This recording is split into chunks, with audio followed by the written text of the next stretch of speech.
right? You're the only one inside your head talking to yourself, and you may be convincing yourself of things about your adoption journey that may or may not be true.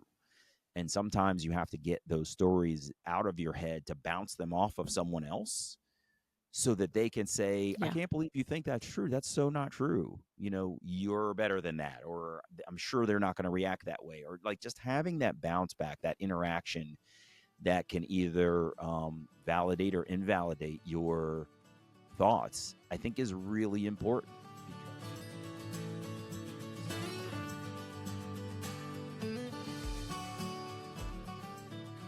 Your dream is to become a mom. My dream is to help you get there. I'm Rebecca Gruenspan, a single mom through domestic adoption and an adoption consultant for over a decade.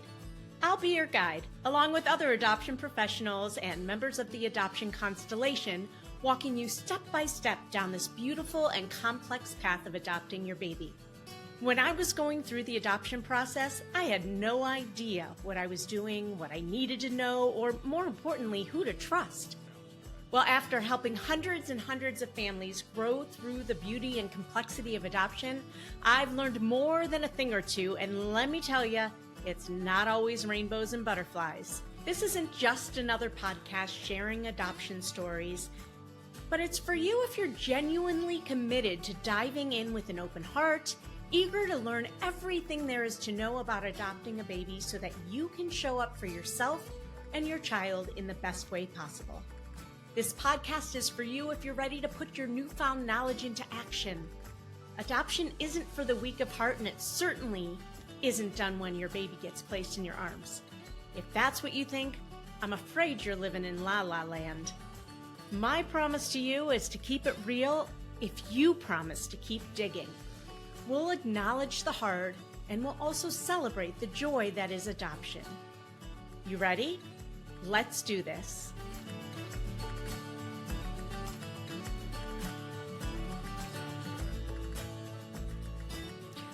Welcome back, Damon, to the Adoption Roadmap podcast. We had such an amazing conversation last week and had to cut it short, so I can't wait to pick up where we left off. Are you ready? Absolutely. Thank you so much for having me back, Rebecca. I appreciate it. Awesome. Cool. No, I appreciate you. All right. So we started getting really deep last week, and I want to continue that. So no time like the present to just dig in really deep to the hard stuff. But let's talk a little bit about mental health, because mental health is a big issue in adoption on so many levels. But I know that your mom struggled with mental illness. I know she has since passed, but can you tell us about her mental illness and how, if at all, it played into meeting your biological mom? So, Rebecca, thank you. That's a really good question. One of our big challenges is we just don't talk about mental health enough. And it's such an important topic. Yeah. And I'll tell you a little bit about Veronica's mental health as it applied to my story and my desire to search for my biological family members. So, my adoptive mother Veronica was diagnosed with paranoid schizophrenia and dementia, which was a horrible combination because what ended up happening was she was imagining things that I was not able to see or experience in my reality. Our realities were very different. She was hallucinating smells. She would see people outside of her kitchen window that weren't really there. And, you know, one of the big challenges that you have is before you actually really detect that something's wrong with someone else, you want to believe they're still okay. And so you struggle to try to figure out, like, why am I not smelling what she's smelling? Why am I not seeing these people? And then it starts to creep in. Oh my goodness, something very wrong is happening here. And so it took me a while to really tune into the fact that my mother was living in an alternate reality than the one that you and I live in. And that created a great deal of strain on our relationship because I would be trying to speak with her about, you know, logical things I needed, you know, that needed attention, things that I was curious about in her life. And she would just go off on these tangents that were quite frankly surprising that, this same woman, the same face of this woman who raised me as a child, took me to all of my events, did all of the stuff, was now saying all of these, and forgive the words, crazy things. And so it was incredibly tough. And this happened immediately before my wife got pregnant.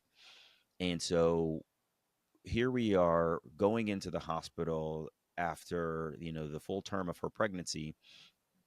She's delivered the child. And, I called my dad, Willie, and my dad was on the road, and I called him and he was in his car, and he said, "I'll be right there." And like within minutes, the nurse comes in the room with me and my wife and says, "There's a Willie here to see you." And I was like, "That's my dad. Send him on in." And it was amazing.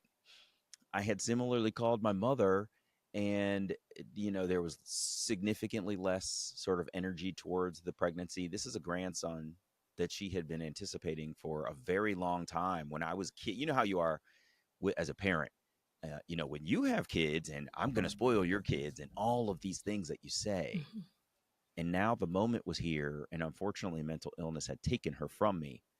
And therefore, we were not able to have anywhere near that grandparent experience that I wanted to have with her.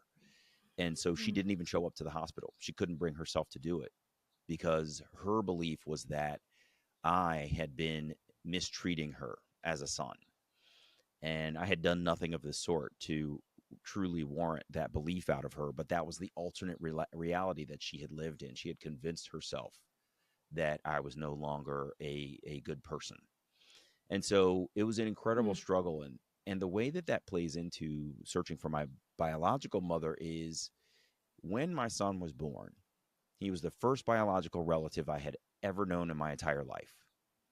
As such, it sparked this curiosity in me about him as a branch on my biological tree, but then myself as a branch on someone else's biological tree, and I have no idea who these Mm. people are.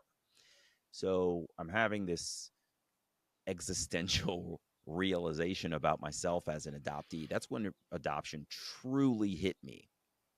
And at the same time, I was struggling with losing my mother, the person who raised me. Mm. And so while I was trying to figure out whether I wanted to locate my biological mother or not, I was simultaneously trying to recognize whether I was doing it for the right reason. Am I looking for this woman because I actually want to know who she is because of our genetic connection? Or am I searching for her because I'm trying to replace this woman that I love who is vanishing before my eyes, who I no longer have Oof. anywhere near the relationship that I had before? So that was kind of the weight of mental illness in my search for my biological mother.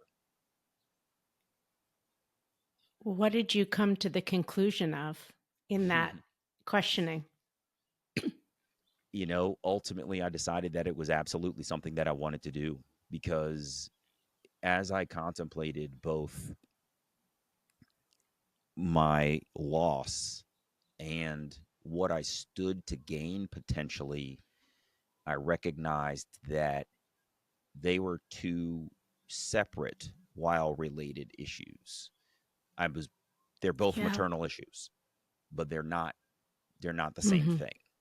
That the mental illness that I was dealing with on my adoptive mother's side was one category of life circumstance that I would have to navigate. The search for my biological mother was a completely different set of stories, scenarios, facts, clues that I would have to navigate in order to even try to find her, let alone would she want to know me if I did. So once I literally got up one day and I looked in the mirror in the bathroom. I'm standing there, you put your hands on the counter, you look yourself right in the eye and you go, am I doing this for the right reason? And when it hit me that I actually do want to know who this biological mother is, that's when I decided I'm going for this. And I'll have to navigate these two things separately, but it's important that I do it. And so that was when I really went full force in trying to find my biological mother. Yeah, thanks for sharing that. Did you have any?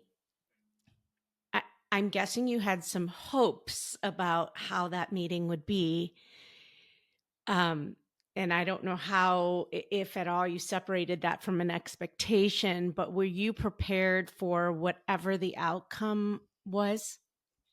I tried to prepare myself. You know, we call ourselves preparing for the worst case scenario, but the truth is you don't know what it's going to be like until you're in it.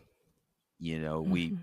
we talk about things anecdotally. Like if I was ever in torture, I would never tell all the nation's secrets. But then you get into torture and it freaking sucks, and you're like, oh my god, I'm gonna spill everything. You know, like you think about how it would be if you meet your biological mother, or if you even find that person and they're deceased. How am I going to live with that?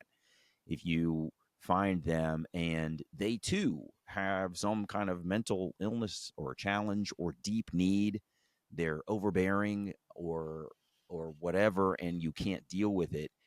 um, how will you go on if you meet Hmm. them, if you find this person and they reject you, they don't even Hmm. acknowledge your letter, won't acknowledge a call, literally tell you on the Hmm. phone, stop calling me, or tell you through a surrogate, their own uncle whom your uncle whom you found, that's their brother, and your brother says she doesn't want to talk to you. Like any one of those scenarios is heartbreaking. And you tell yourself, I would be Yeah. okay, but would you really? You set out on this journey to actually find this person. The expectation is that there would be a connection. What happens if that connection doesn't actually happen? And so I did everything I could to try to prepare myself for all of the contingencies, but the truth is you never know how you're going to deal with the situation until you are in the situation. And so I tend to be an optimistic person too. So I just kind of hoped for the best. And I was very fortunate in what I did get. So it turned out well. It did. Yeah, very well. Awesome. I was fortunate to locate my birth mother. So I reached out. I knew, here's the thing. I struggled with whether to tell my adoptive mother that I was going to search because of how challenging our relationship had become after Hmm. her mental illness took over. And Hmm. she had always told me when I was a kid, I will help you find your biological mother if you ever decide you want to do so.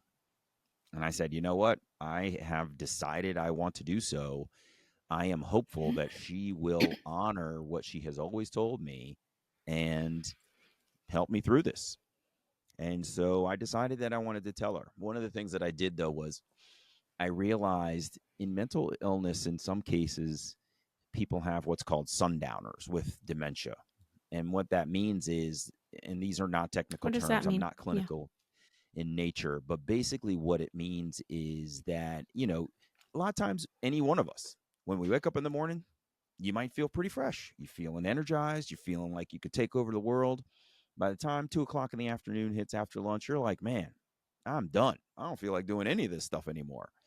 And that tends to be how it is for patients living with dementia is, and these are not technical terms again, but generally, like, the brain energy is just not there going into the afternoon, and so they're much more cognizant and effective in the morning, and in the afternoon you're just not going to get what you need out of them. And I detected that pattern of behavior with my adoptive mother, and so I chose to tell her that I wanted to find my biological mother in the morning. So, because I knew if I told her in the afternoon, she would not be cognitively fully present. And Interesting. it was a great strategy because she said, oh, okay, I will send you all the documentation that I have. And sure enough, in a couple of days, in the mail, I received an envelope that had, photocopied pages from my adoption book, and the little bit of information that she did have that she could share with me. And it was incredible. And so I took that and went straight to Baltimore City Social Services, which is what my documents revealed. And they ended up helping me start the search for my biological mother. And it was rapid, it was painless, thankfully. And it was an incredible story of reunion with her. I found her living and working right around the corner from me. It was crazy. Wow. That's amazing. Did you tell your biological mom about your mom's mental illness? I And if did. so, how soon? I did. It it was not immediate because I got great advice from my Hmm. social worker who said, you know, your introductory phase is not the time to reveal all of the deep seated issues if there are any to be uncovered. That is the time for you to I just love that. establish a relationship first. Figure out if there's even going to be a relationship, and then you can go into the Mm, other stuff. So you can imagine if you go in guns blazing with the entirety of your yeah, story end to end, with every, you know, misfortune, abuse, neglect, and everything in between, um, you will potentially scare somebody off. Like imagine if you, you know, you're at a cocktail party and you meet a new friend and you reveal everything in the for first sure. conversation, right? I Right. was, and this is not my case, but I'm just making up a scenario just for dramatic effect. You know, you meet this person and you tell them, well, you know, I was abused by my father as a child, and I was in an abusive marriage and a relationship, and all of the, and you know, I suffered under addiction, and like this is all in the first conversation. That person, Whoa, while they may I can't handle appreciate, this. yeah, Like, exactly, they may appreciate your candor, but it may challenge them to, you know, sort of become your friend want to move forward. first and Yeah, then be supportive of those situations. And that's what I'm trying to for give sure. color to here in talking to my Yeah. biological mother.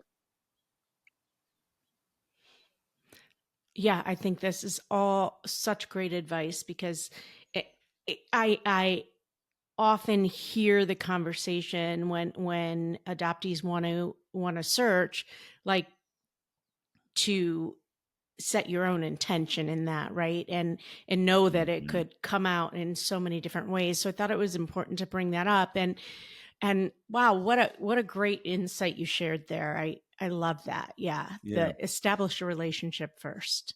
Yeah. And I know not everybody will have the opportunity later to even dive deeper. Hopefully, you will, and you might not, and that's okay. But I think that's such great advice. What were you going to say?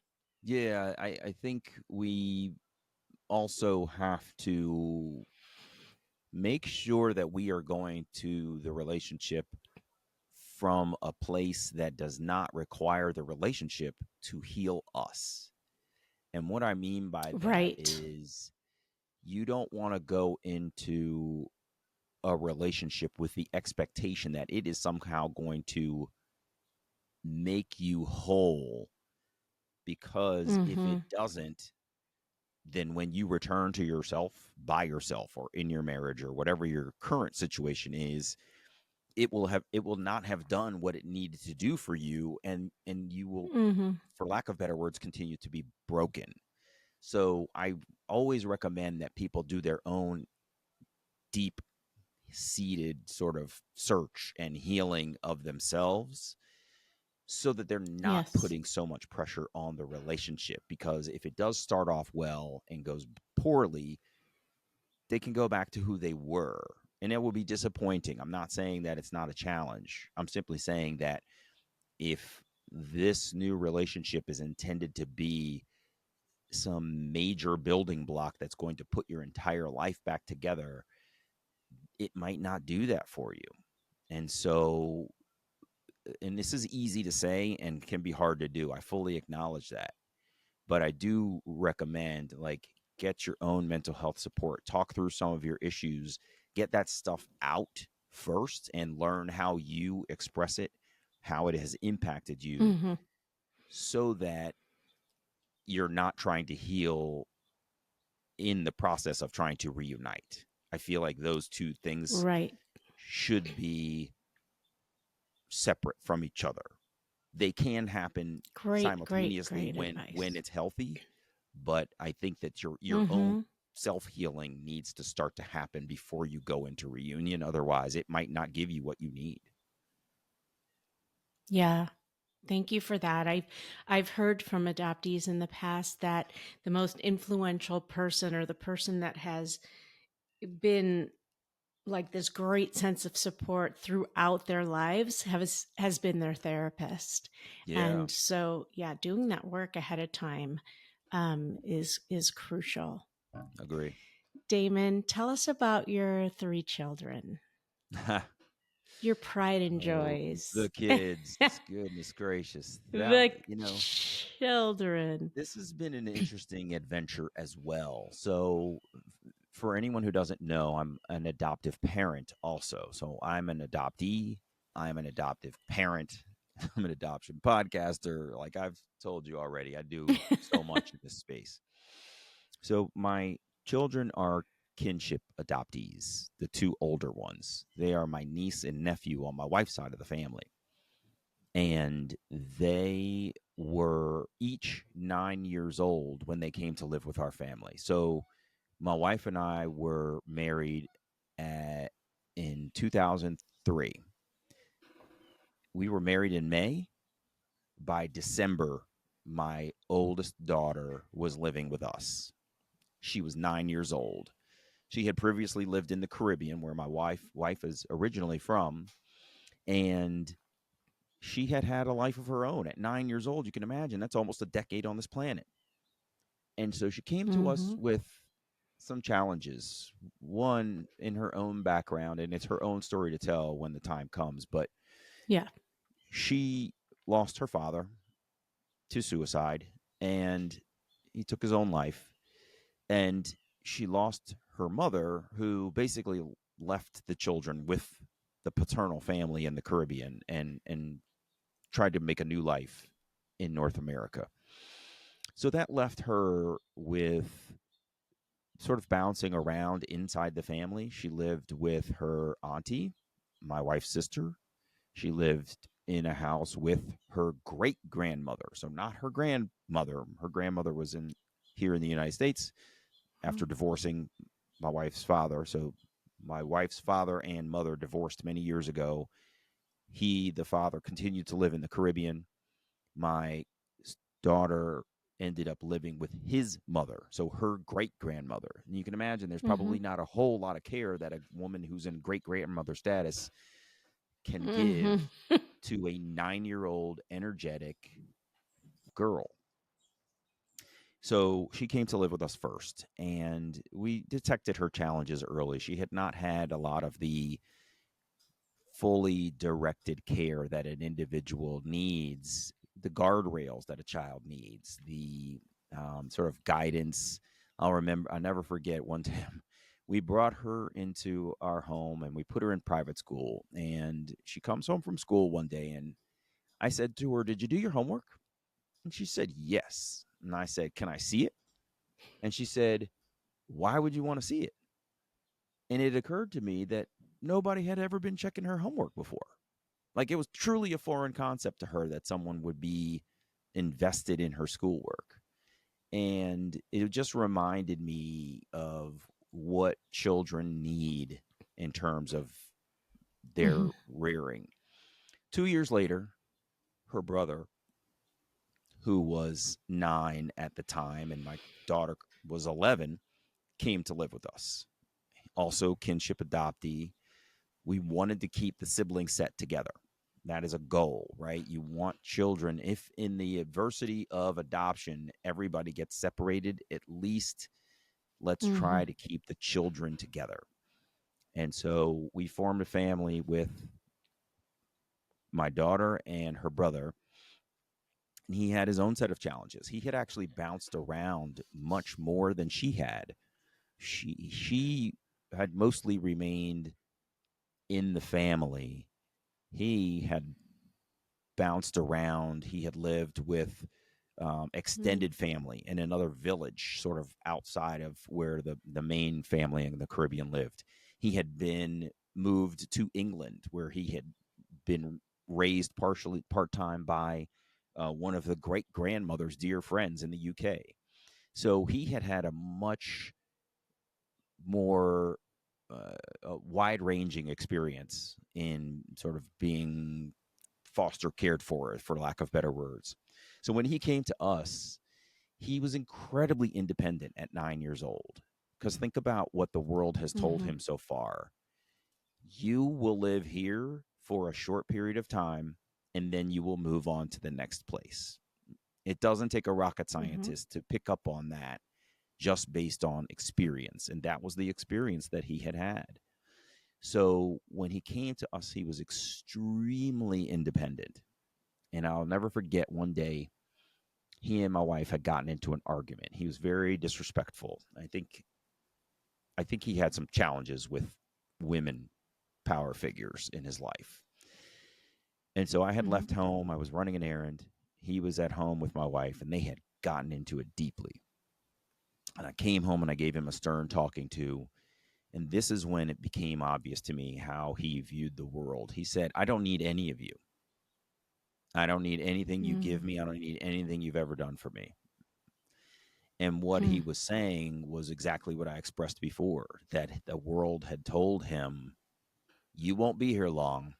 So you Yeah. don't need to get used to any of this. You don't need to attach. And both he and his sister had attachment Mm-hmm. issues diagnosed. Mm-hmm. And we all make our mistakes in parenting. And I definitely made a mistake in that moment of trying to show him what it was we had done for him and what would be taken Mm. away if he spoke to us that way. And I Yeah. regret it, but in the moment, these are the things that you think of. How do I prove this point to this child, right? How do I show them I'm the adult, I'm the boss? And this is in the absence of having read any kind of parenting magazines or articles or books that would, enlighten me on how to take that situation, hear what he was saying, and acknowledge it and react appropriately. And so, Yeah, parenting is hard regardless. I mean, and our yeah, egos get in the way a little bit too. yes, So I hear you. We sometimes we just gut react yeah, instead of remembering who our child is, right? yeah. First. Man, Yeah. who the hell is this little person to talk to me that way? I won't let an adult talk to me Right. that way. I'm Hmm. sure as hell not going to let a kid talk to me Right. like that. And that's not the way to react at all.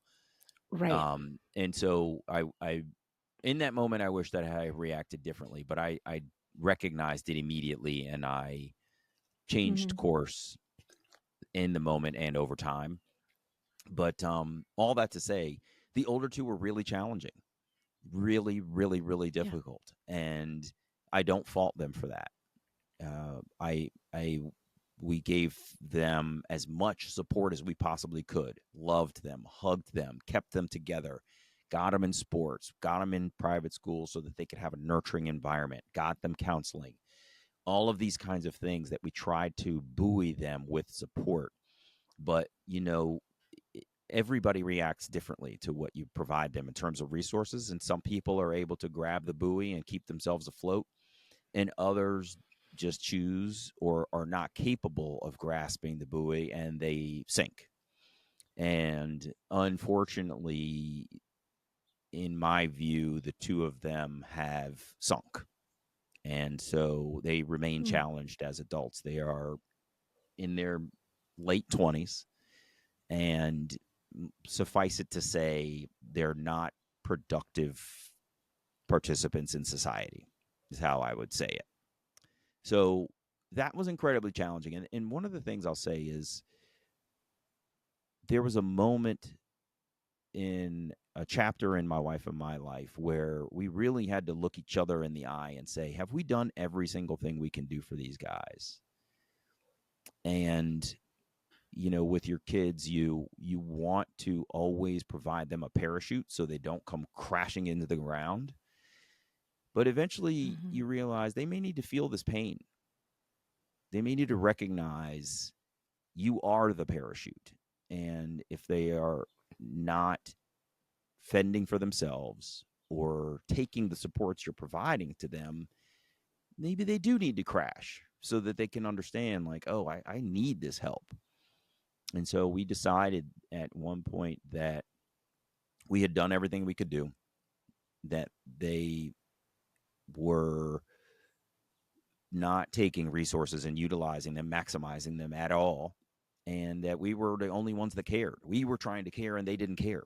So it didn't make sense for us to continue to put energy into this. And so we separated ourselves from them and said, you know what? They're old enough. They are perfectly capable of getting and maintaining a job. You know, they certainly find their way into all of this other trouble. They could find their way into some responsibility.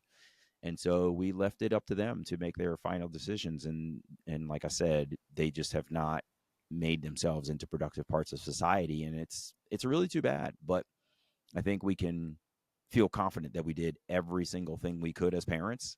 And it's one of the hardest things to do in the world is to um, release your child and no longer commit to being their parachute.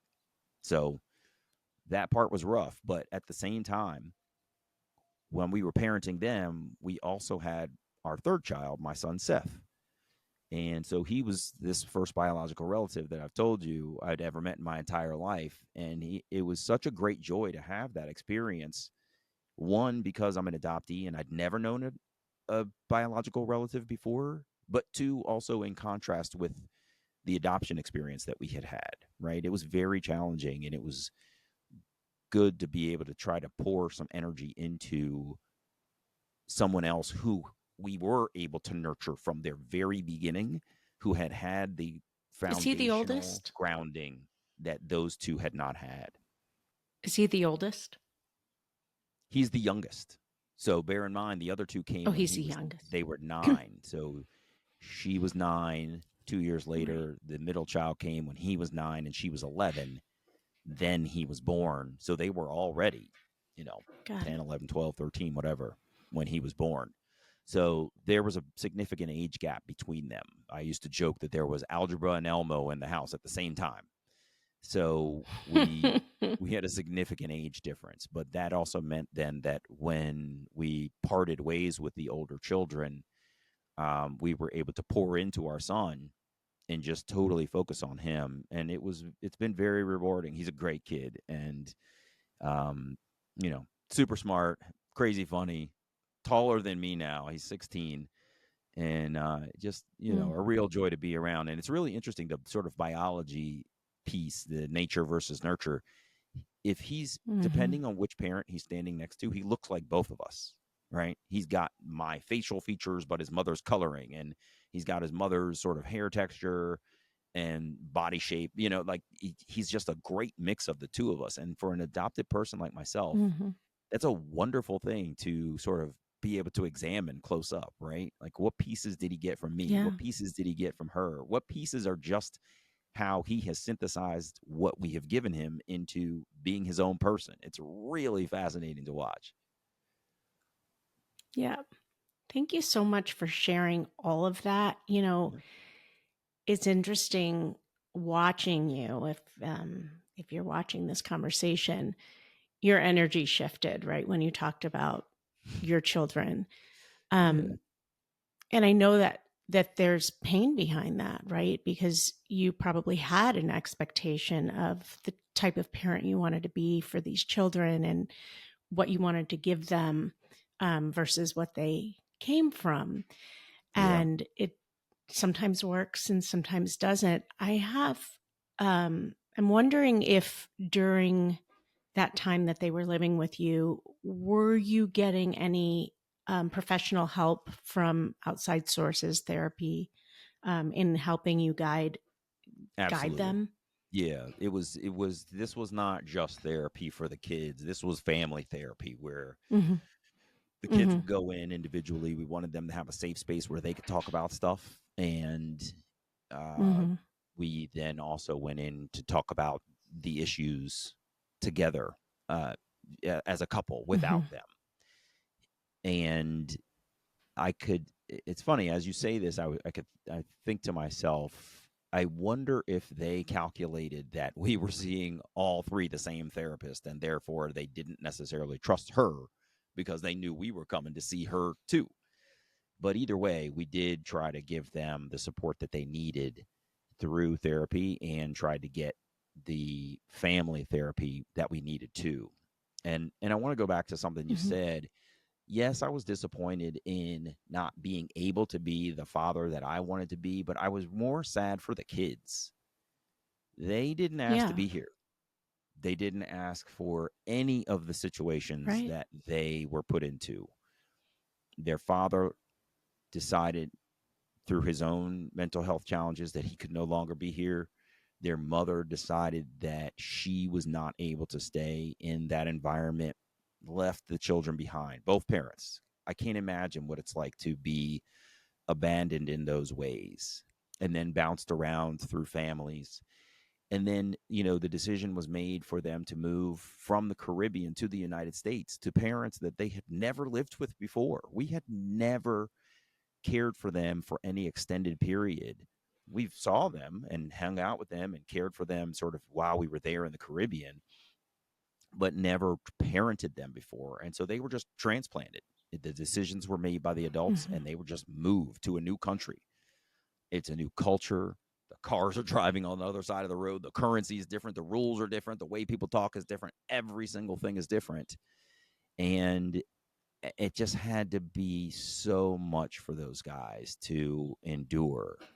And then my wife and I tried our hardest to make it as easy as possible and be as empathetic to their situation as possible. But, you know, as I said, you also just don't know how a person is going to react in a situation. Some folks will see a situation and recognize, holy crap, this is my opportunity. I'm taking everything. And some folks are angry as hell and they're just like, I don't care what you say. Yeah, This all sucks and I don't want to be here. And they can't be productive. And I don't yeah, fault them for that. I'm just sad for them that that's the way that it right. turned out. Do you have any regrets? None. No, I would do it all over again. Good. Absolutely. Um, Oh, that's, I I love think that. that, like I said, they didn't ask to be here. And who better to do Yep. this than me? Right. When Mm. this first arose in the beginning of our marriage, I told my wife, I'm adopted. And look how much opportunity I was given. You know, I played all sports. I went to great schools. I, went to graduate school. I've worked, for a presidential administration. I've traveled the world. Like, impossible to know if that also would have happened in my biological family, but it sure as hell Right. happened in adoption for me. So why far be it for me to deny another child that opportunity? And so, Mm. yeah, I would absolutely do it again because I know I'm the right person to do this, right? There are some adoptive parents out there that are not going into it for the right reasons. I was going into it, in my opinion, for many of the right reasons. So, no, no regrets. Who better than me? Who better than me? Yeah. Oh, Yeah. I love it. Before we go on, we're going to take a quick break, but don't go away. We still have so much to talk about. Hey there, Adoption Roadmap fam. Are you ready to take the next step on your journey to parenthood? If so, head over to our website and take our quiz.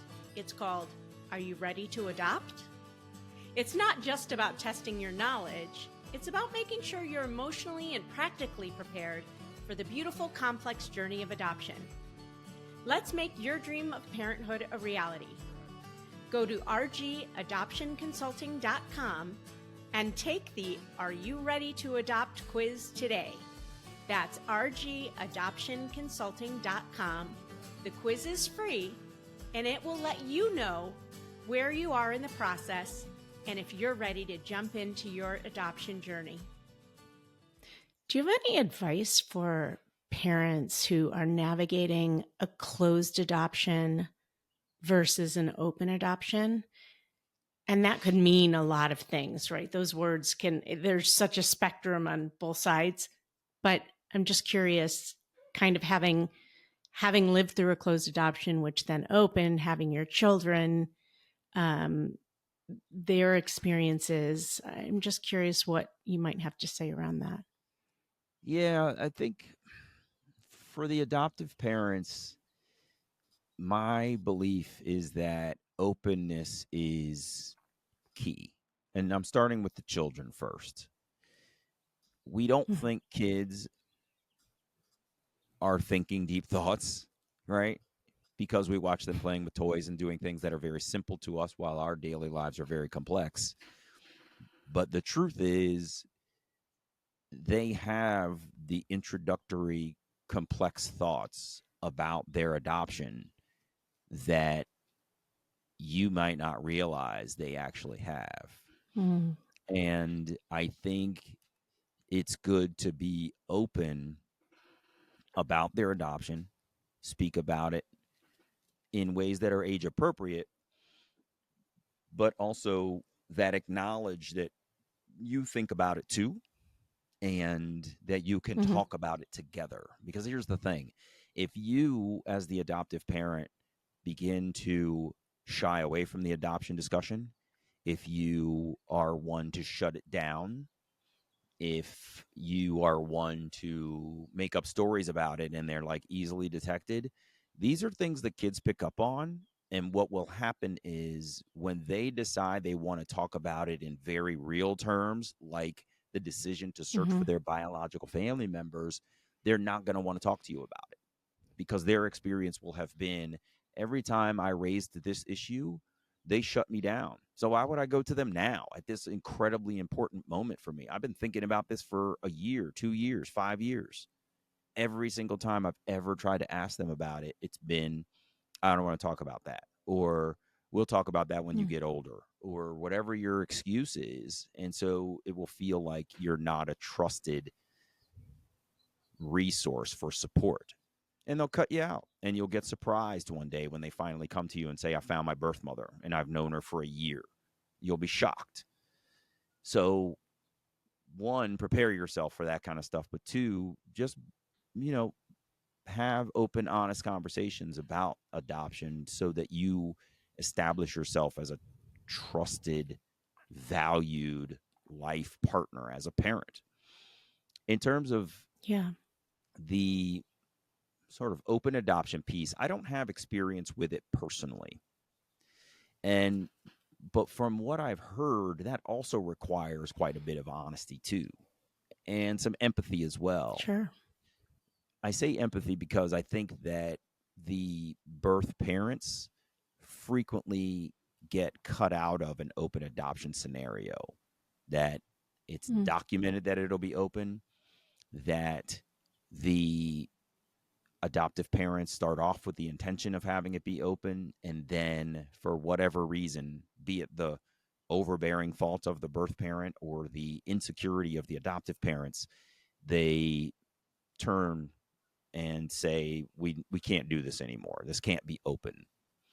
And that's Right. incredibly challenging because the birth parent has already gone through so much loss. They had to go through Mm. the challenge of deciding that they were not going to be this child's parent. They were told that they could at least be somewhat in this child's life, and now they're being told, never mind, we can't do that. And that's really, really difficult. And I think there are lots of supports out there that people can seek out to help navigate this open adoption piece together so that birth parents don't get cut out. But I could see, on the adoptive parent side, how it can be challenging that you go into this wanting to be a mother, wanting to be a father, and that there's another birth parent out there that feels like the quote unquote real parent. And they're unfortunately seen as a competition to you in your child's eyes. Mm. The challenge you have with seeing it that way, though, is, in my opinion, you're there doing the day to day job. Every single there. You're there for the hugs. You're there for the sports games, the music recitals, the hard homework, and all of that stuff. Like, the kids appreciate that. And there's enough love in their hearts for both of you.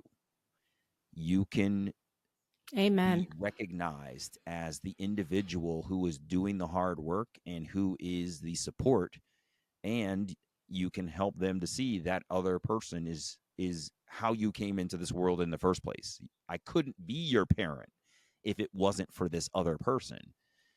And Right. and this is a hard thing that I think a lot of folks are challenged to grasp is, Yeah. and I said this I think before, two It's things can interesting. coexist, right? You can have love for both at the same Right. time.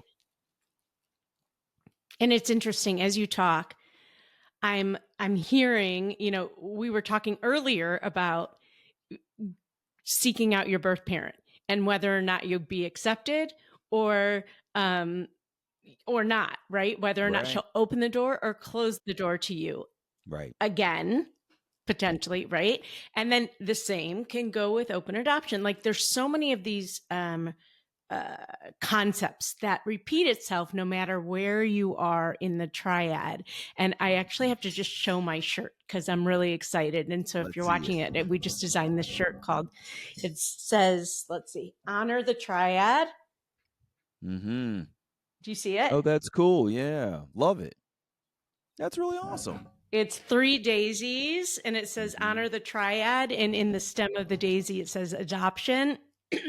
And part of the reason we created this and we'll be selling them is to start the discussion going because a lot of people outside of adoption don't know what that means, but the triad and all of that. But yeah, it's Mm-hmm. complex, and these issues like really repeat itself within different parts of the triad. And Yeah. one of the things that we tell our families is to start telling your child their story from day one and try on these words like calling their birth mom, mom, and see how you react in your body. Does that trigger you? Why does that trigger you? If it does, start getting therapy around that now Mm-hmm.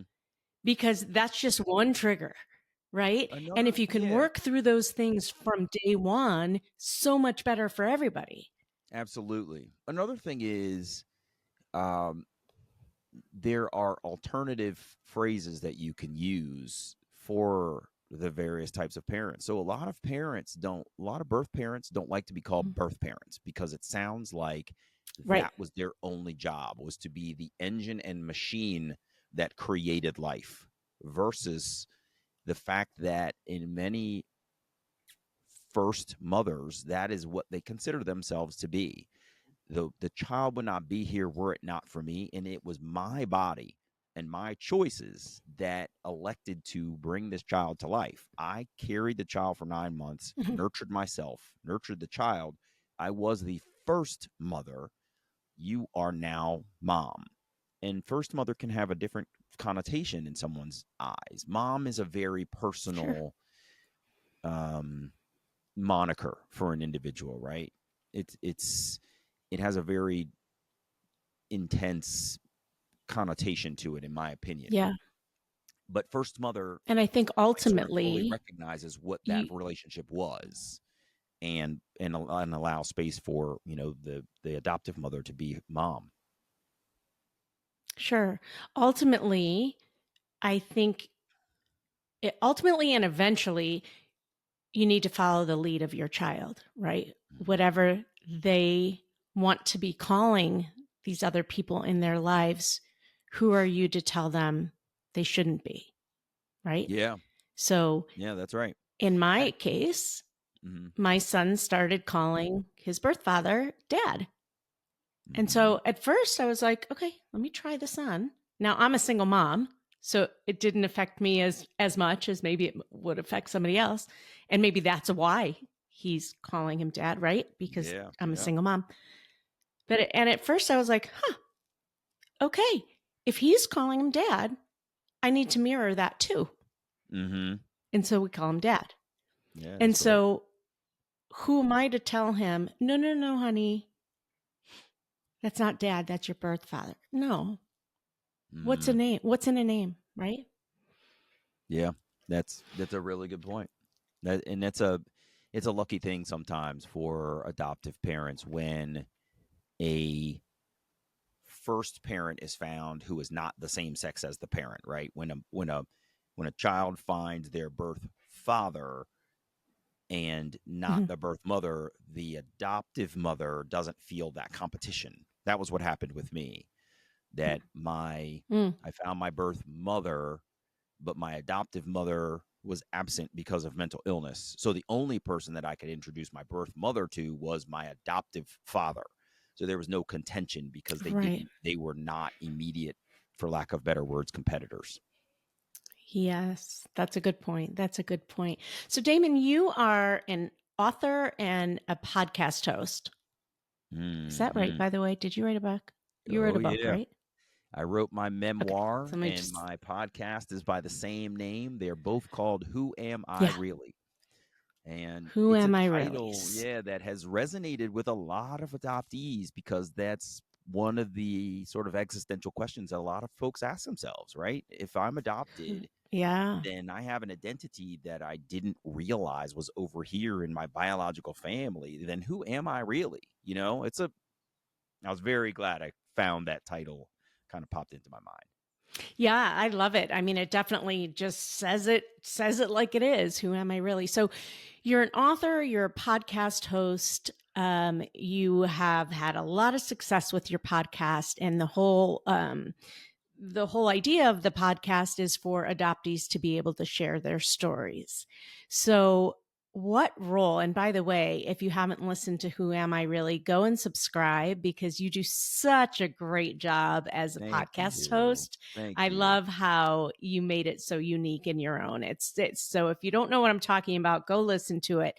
But I'm curious what you think the role of storytelling plays in healing and understanding for adoptees, both in sharing their stories and hearing other stories. Why is this important? This is a wonderful question.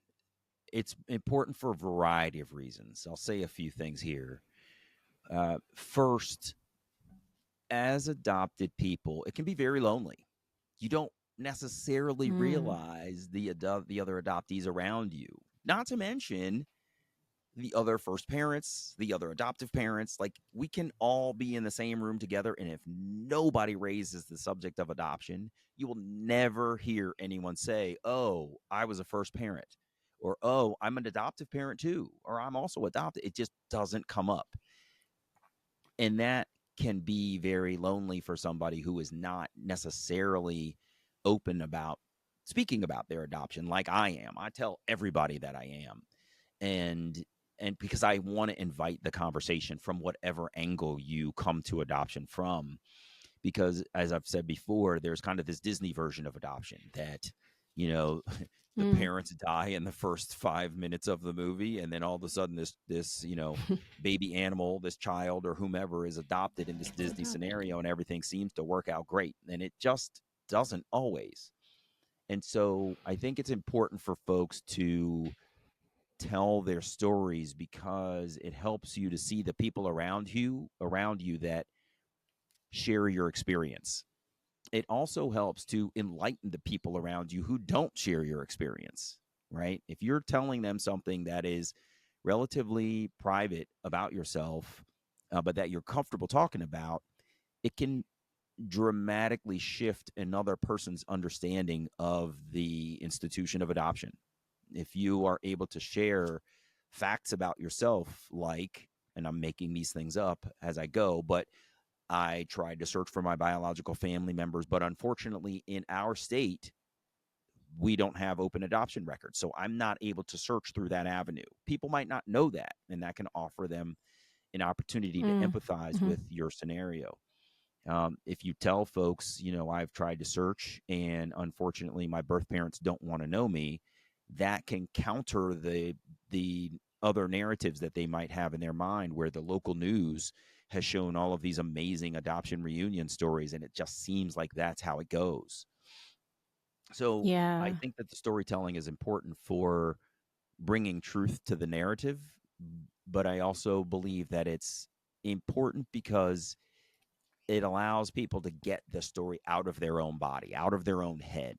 I frequently Mm, say, when you're the only one in there, right? You're the only one inside your head talking to yourself, and you may be convincing yourself of things about your adoption journey that may or may not be true.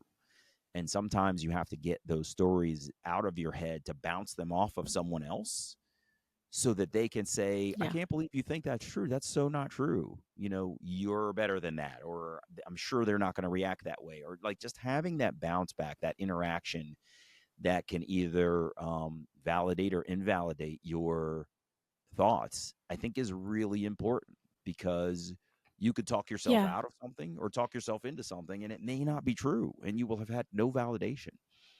And then finally, Yeah. it's helpful to hear how others feel about their adoption. So, from the adoptee perspective, again, because it can be such a solitary experience, just hearing that others have had the questions of, do I really want to search for my biological mother? Am I doing this for the right reason?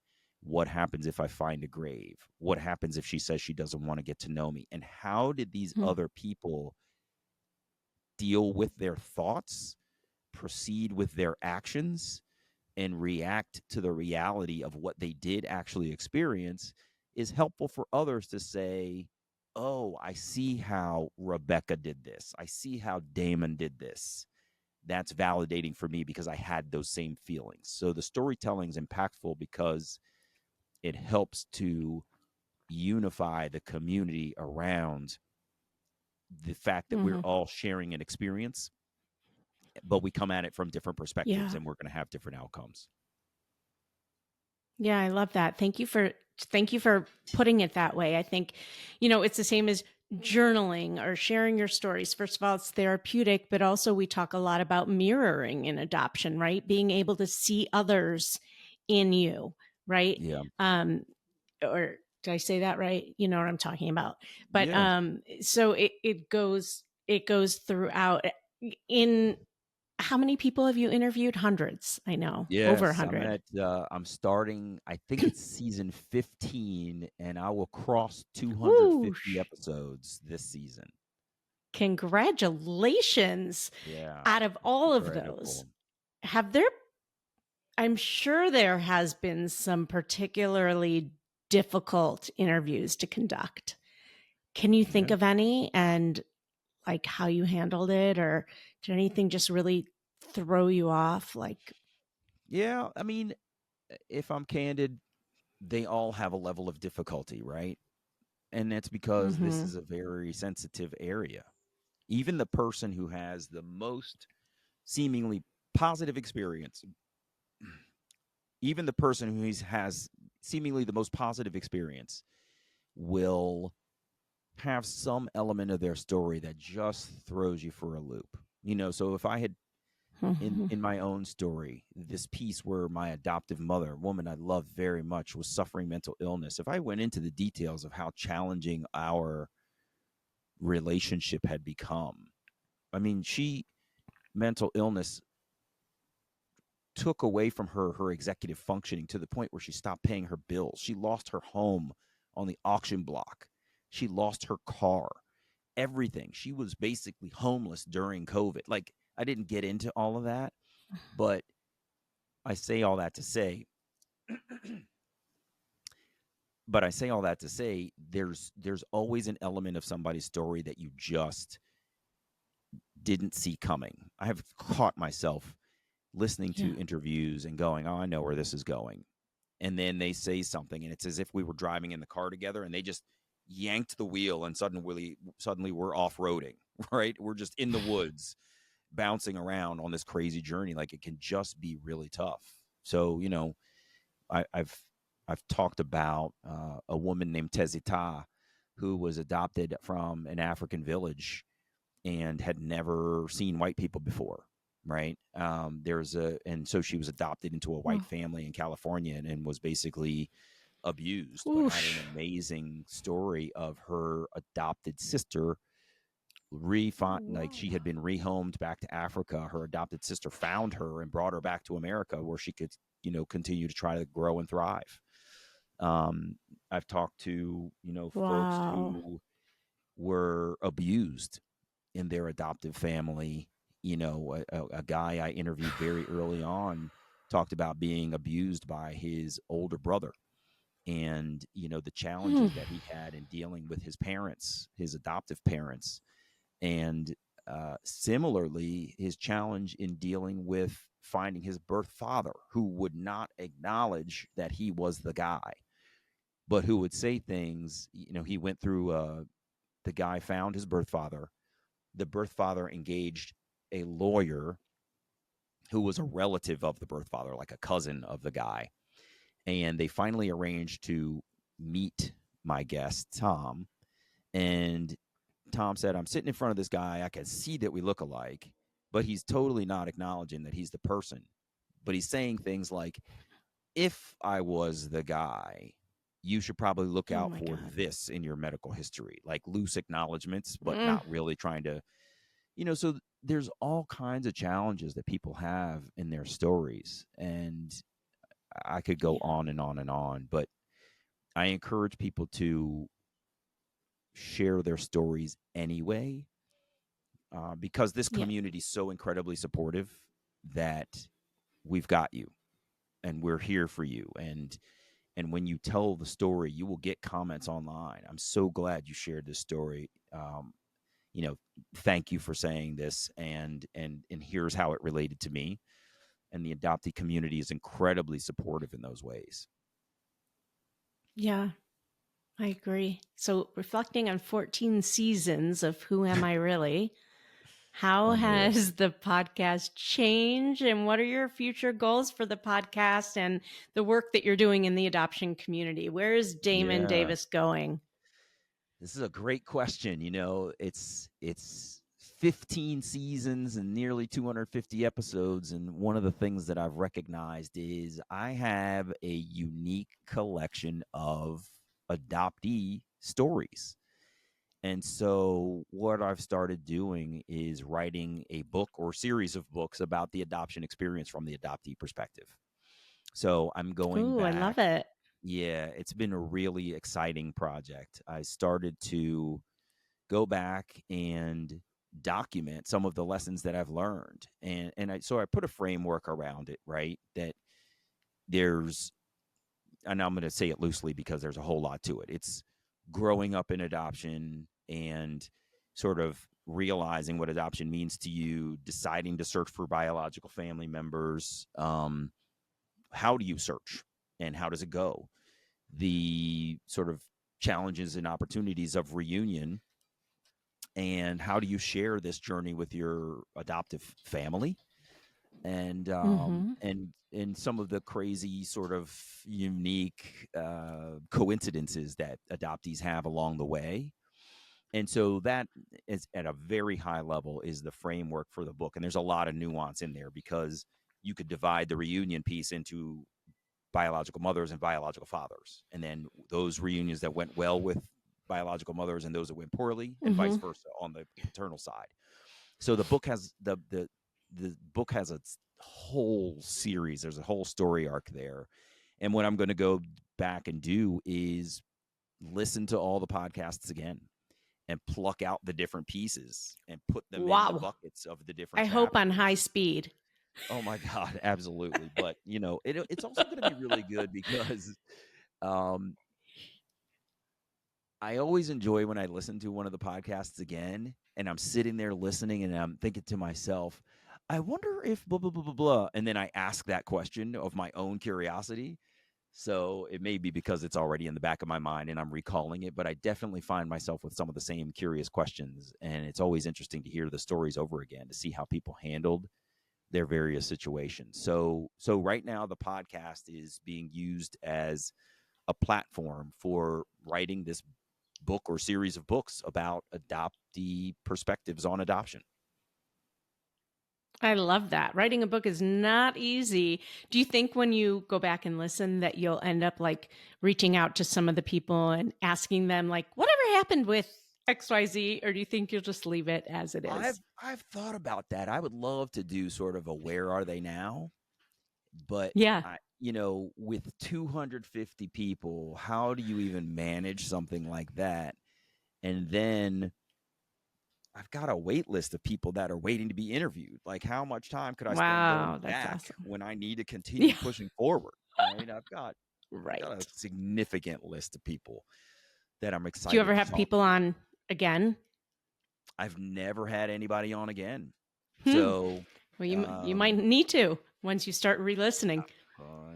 I know. So, this is a wonderful project of passion for me. That's awesome. It's extremely fulfilling, and I get a lot of great comments back about the show.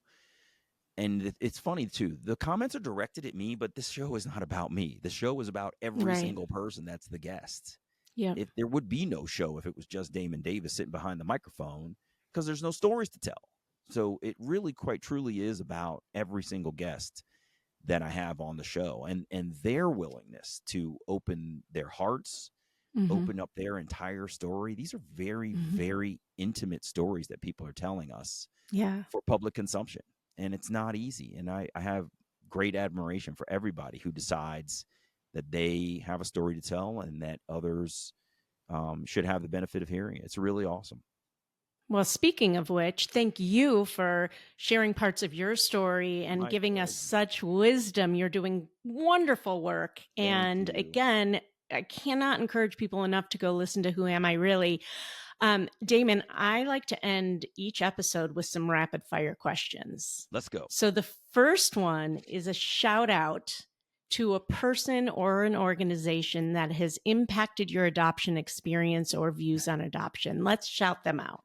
Oh my goodness. Shouting out, I will Just start one. off with my wife, Michelle. So Michelle Ah, has been, sort of an anchor in this whole process, right? She's like, were it not for the birth of my son Seth, I would not have had that experience of, having this person that I'm biologically related to and then starting this journey. And then, along the way, she's been supportive. She met my birth mother, and she's been with me with my I love it. my birth father, Bill. And so she's been incredibly supportive. And then here I am doing this podcast, weekly in my house, and I'm like, shh, keep it down. I'm recording and all this other stuff, and I'm recording in mornings and nights and afternoons and all these other things, and doing all this stuff, and sort of managing this show within the confines of the house. And Yeah. she's been just someone who has to deal with it the whole time, and she's been great. I love that. Nobody's ever mentioned a family member when I've asked that question. And actually, I'm recording this at a time where in August, where my son hasn't started school yet and he's back from camp and he's Mhm. taking a shower. I'm like, honey, you can't play your music in the shower right now. I'm about to record. And he's like, That's really? right. I'm like, yeah, you can't. Take That's a right. quick one. That's right. That's What's right. a funny story that your family tells about you? Oh my goodness. A funny story my family tells about me. Well, my son will tell you that I'm a loud sort of sneezer and snorer and things like that. I don't snore as much anymore, but he just A thinks, loud that sneezer. when I sneeze, it's like I sneezed the other day and he was like 15 dead in Alaska. Oh my God, that is so great. What So is he, one thing you're deeply grateful for right now in your life? man, the adoption community for sure. This Mm, is not something that anybody should have to go through alone. mm, And the community is just so incredibly supportive and empathetic. It is absolutely amazing. So, wonderful. and one of the great things too, it's interesting. I'll just tell you, Rebecca, you and I, we get to sit here and we are talking to each other. I can see you, but we've never met. And Right. so, what is really fun is to go to an adoption event live. Mm. The in real life experience of meeting the community is fascinating, Yeah, partially because my voice is in their ear week after week after week. right. So they know me, but and they'll see me and they'll get like these bright eyes, like, that's him. And I'm like, oh You shit. feel famous I for a don't know if second. I know Yeah. this person or not. It's hysterical, I but it's love really that. It's fun. your moment of fame. Well, you It's so mentioned crazy. earlier that you have learned a lot of lessons Yeah. through the work that you've been doing. What's one important lesson you've learned? Empathy for everybody. no matter what. This is inside and outside of adoption. You don't know what people have been through. You don't know what their life experiences are. You don't know what sort of opportunities and challenges they've had. And you just don't know what people's experiences are. You don't know what they've been Mm-hmm. taught. You don't know what they've Mm-hmm. chosen not to explore or learn. And so Mm-hmm. you have to just kind of respect people for the life experience that they have had, and enlighten them in the places that they will accept it, and accept Yeah. that they won't necessarily take everything that you're going to try to give to them. And that's all Yeah. we can do. That's so beautiful. Describe adoption in 3 words. Challenging, Mm-hmm.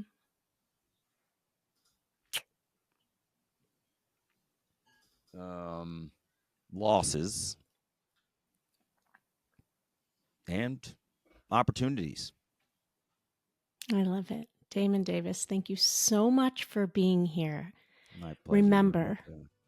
success is a continuous journey. If you find yourself veering off course, just steer back onto the roadmap until you reach your destination. And whatever you do, never lose hope. Hope is that light inside of you that will lead you to your dreams. Thank you so much. And join us next week for the Adoption Roadmap podcast. Bye-bye.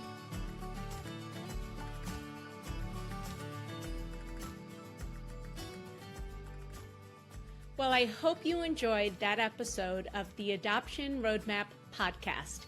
If you did, I have a few favors to ask of you. First, please hit subscribe so you never miss an episode. And while you're at it, I'd love to hear your takeaways.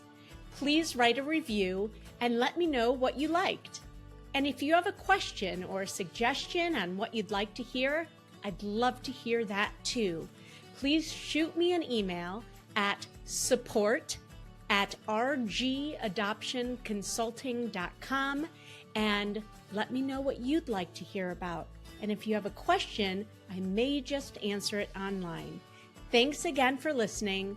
Tune in every Wednesday and Friday morning for a brand new episode of the Adoption Roadmap podcast. Until next time, bye-bye.